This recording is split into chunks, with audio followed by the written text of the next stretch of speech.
क्या बात है समीर, घबराई भी क्यों तुम? बात ही परेशानी की है।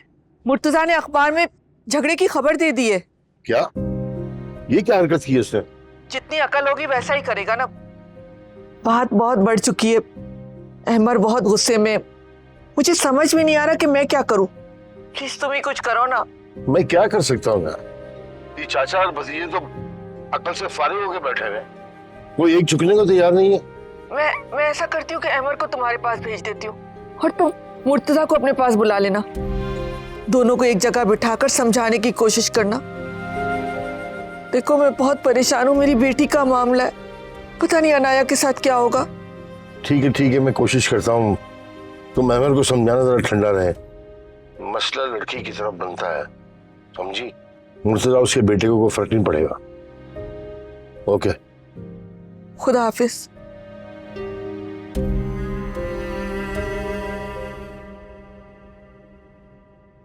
मेरी रात को जासिम से बात हुई थी।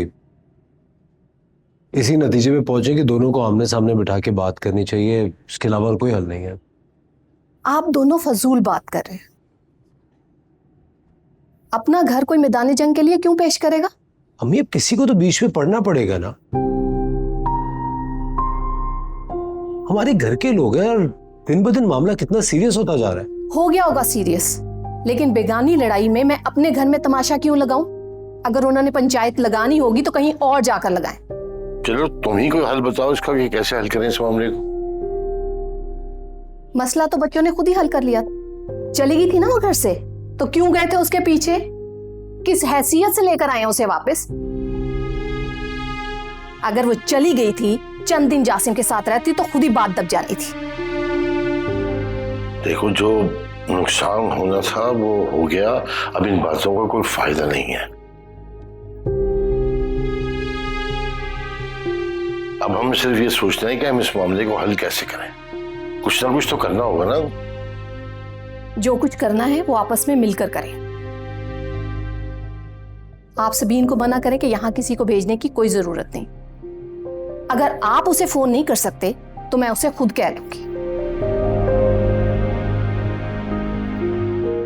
उसकी औलाद तो उसकी मानती नहीं, हमारी मानेगी। और आरिफ, मैं तुम्हें आखिरी बार वार्न कर रही हूं कि उनके मामले से दूर रहो।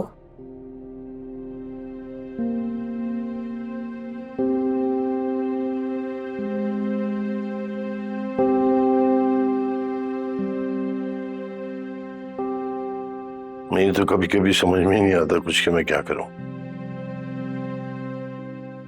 अहमर रुको, अहमर मेरी बात सुनो। आपसे किसने कह दिया कि मैं चाचा से सुलह करना चाहता हूं? और वो भी मैं मामू के घर जाकर चाचा से माफी मांग लूं? क्यों?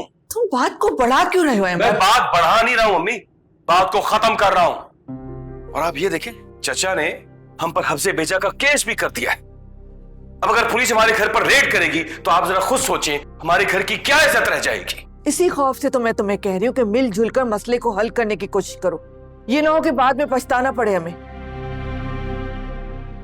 चाचा को गलतफहमी हुई है कि हम अब भी बच्चे हैं। वो हमारी कंपनी को बदनाम करने के लिए बार बार शाहिद एंड सन्स का नाम यूज कर रहे हैं, लेकिन वो एक बात भूल गए कि हम ईंट का जवाब पत्थर से भी दे सकते हैं।